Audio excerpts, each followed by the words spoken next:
Upon receiving a patient with the TR band, you will confirm patent hemostasis. You will look through the window and check for bleeding. There should be no more than an ooze. You will also ensure good circulation. In this example, the radial compression device is on the radial side, so the pulse oximeter is on the thumb. It can also be on the index finger. You will look at your pulse oximeter to get a good waveform. After you verify a good waveform, you will then occlude the ulnar artery and verify that there is still a waveform. You should also check capillary refill as a best practice. Confirm that the syringe came with the patient. Review orders to determine how much air is in the band and when to remove air from the band. Educate the patient not to move their wrist. The patient may have a wrist immobilizer or a sling in place. At the appointed start time, assess the arteriotomy site for patent hemostasis. Once hemostasis is confirmed, remove the first 3 to 5 cc's of air from the band using the syringe, as indicated by the order set. Ensure that your thumb is on the plunger to prevent air from deflating too much. After 15 minutes, reassess the arteriotomy site. Remove another 3 to 5 cc's of air from the band. Repeat this process every 15 minutes until all air is removed and the balloon is completely deflated. If at any time in this process you observe bleeding, reinsert air into the band until hemostasis is achieved.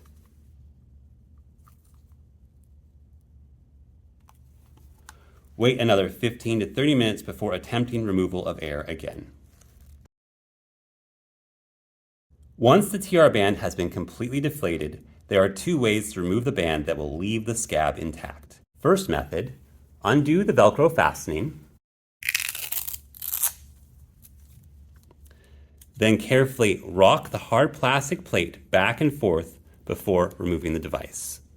For the second method, after undoing the Velcro fastening, reinsert air from the TR band syringe into the balloon. Slowly inject the air, allowing the band to peel away from the scab.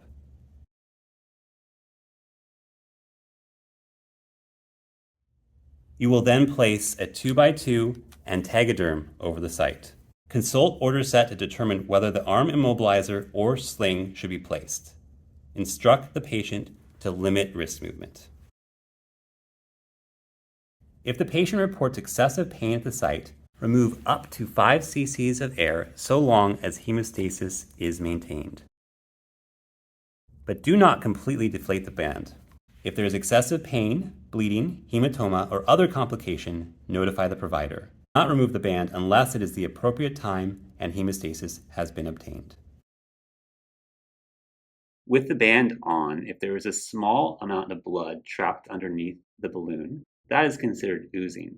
If the blood is leaking out of the band, that is a bleed. If there is bleeding, insert more air into the syringe to obtain hemostasis.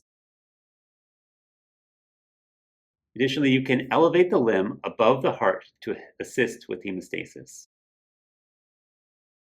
If the syringe is lost, contact the procedural area where the patient had the band placed to obtain a new syringe.